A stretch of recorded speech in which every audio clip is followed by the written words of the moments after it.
Terkuak jika anggota TNI yang mengeksekusi Kapolsek Negara Batin AKP Lusianto dan 2 anggotanya adalah Kopka Basar, dia terancam hukuman 20 tahun penjara.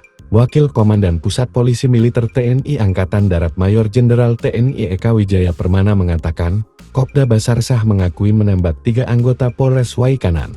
Ketiga polisi ditembak dengan senjata api rakitan spesifikasi campuran. Pelaku penembakan saat terjadi penggerebekan sabung ayam di Waikanan adalah Kopda B, kata Majen Eka dalam jumpa pers di Mapolda Lampung, dilansir Tribun Lampung Selasa 25 Maret 2025. Pengakuan Kopka Basar ini menuntut Eka menjadi salah satu bukti utama dalam penyelidikan yang kami lakukan.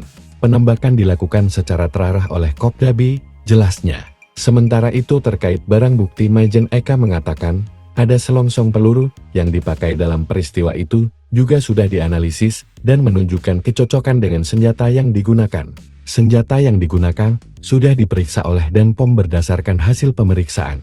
Senjata tersebut diduga merupakan senjata rakitan dengan spesifikasi campuran, kata dia. Meski begitu, lanjut dia, senjata api yang digunakan dalam peristiwa ini masih akan diuji di laboratorium forensik dan dilakukan uji balistik di Pindad.